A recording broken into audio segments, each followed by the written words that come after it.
Hello,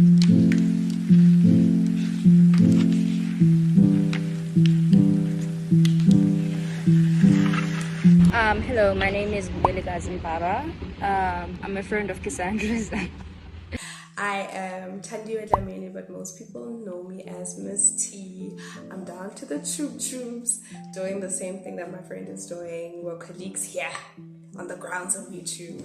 Mostly I do film, and I am known to be an editor.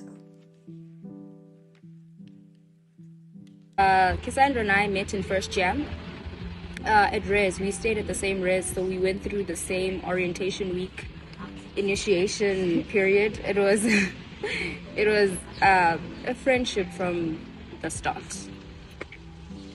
We met in primary.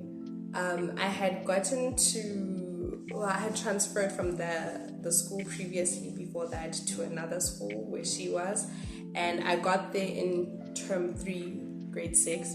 So I'm pretty sure it's either we met grade 6 or grade 7, but I'm pretty sure it's grade 7, and we knew each other because we had mutual friends. We were mutual friends with other friends, the squad, that you'll probably meet on the channel. So yeah.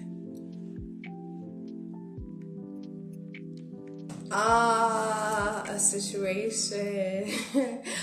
I'm not gonna put her public business, her personal business, down to the public platform, but I will say that it was a situation that happened last year, and it was about a person who was personal in her life. I did not conceal that well, but yeah. And basically she told me how she was feeling about the situation, and she asked me for advice, and then I advised her. And then classic Nkosazana, being stubborn, she decided to do her own thing, and then ended up doing what I told her to do. So I think she handled it well. I think some experiences are meant to be that, you know what I mean? I don't feel like when I advise you to do something, you should do it exactly like that. I think that you should add your own way to it, you know? So, yeah, I think it went well. Well, Cassandra and I have been friends for over 5 years, so she has come to me, with a lot of things. But quite recently, she came to me with the loss of her father, and I don't think that she took it lightly. I think as much as she understood that she had a lot to process emotionally, she still understood that there were other things that she needed to take care of. So I would say she really stepped up to this, she stepped up to the plate, but she didn't neglect her emotions. She was sad about that, and she let herself feel and deal with those emotions. So I don't think she took it lightly. So mental health to me is, as human beings, we tend to, we tend to value or measure our value according to extrinsic things and external features or achievements that we have, and those things sort of say how successful and how much we should value ourselves. But I think mental health to me is realizing that those things are just enhancers, and the one thing that matters before anything is how you feel about yourself, and those things just enhance, and those things are just the cherry on top. But the most important thing is yourself, with or without those things. To me, that is mental health. Mental health to me is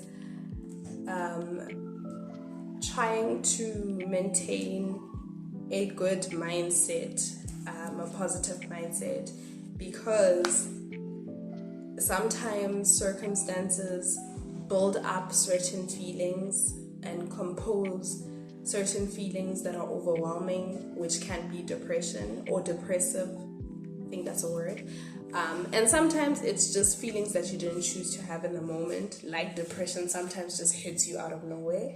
So I think it's just maintaining or trying to actively recognize and work on it becoming healthier, mental health. Yeah.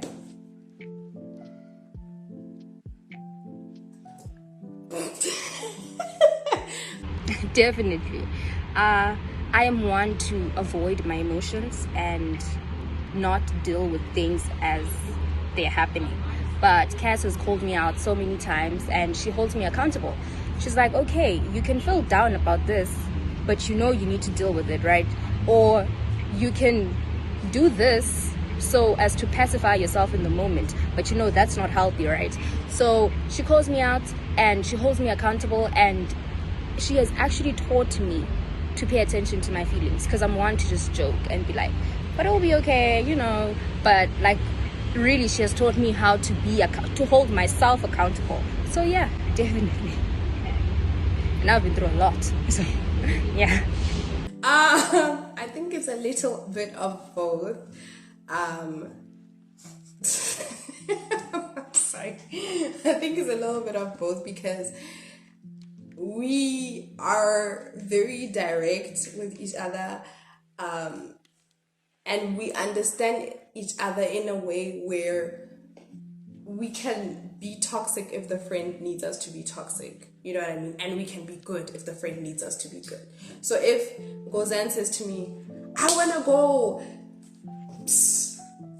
light something on fire, and I ask him, like, friend, in this moment, do you want to do this? Like, is this something you actually need? And she's like, yeah, that's what I need right now. That's what we're doing. Like, there's no questions. That's what she needs. That's what we're doing. But if it's a situation where it's too extreme, or it's not going to be beneficial for her in the long run, then nah, we're not doing that. Then I'll advise her, no, friend, I don't think you should do that in this moment. But we're very direct with each other in understanding what is needed for the moment. And yeah.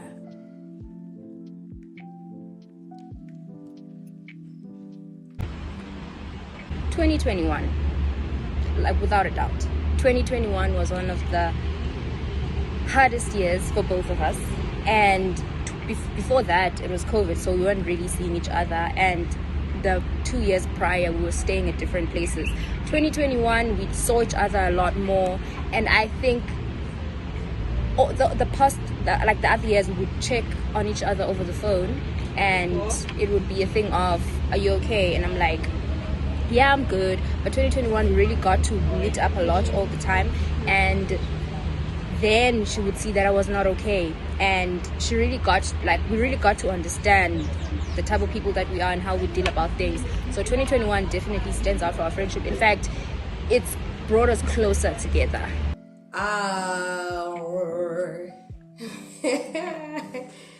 Okay, the easiest answer for this is during high school and a little bit after that, which was, I'm not exposing my age on the internet, but yeah, I feel like those versions of both of us was softer. Both of those versions were naive.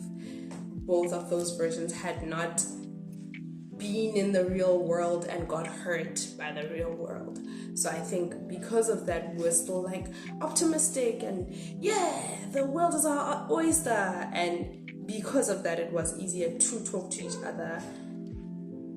Then life hits you, and then you become rough around the edges. With Ngozan specifically, I think that life hit her, and then she became even more hot-headed than she is, believe it or not. But also I think she just, I appreciated the version of her in high school more because that's my personality. I'm very positive. I like, yeah, we can, yeah. And because she was more naive around that time when she was in high school and right afterwards, she was a little more of that.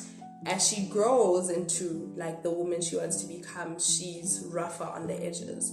So sometimes it's hard to get to that thick skull of hers, but I be trying, I be trying a little bit. Yeah. Those are all the questions. I hope you guys enjoyed her video.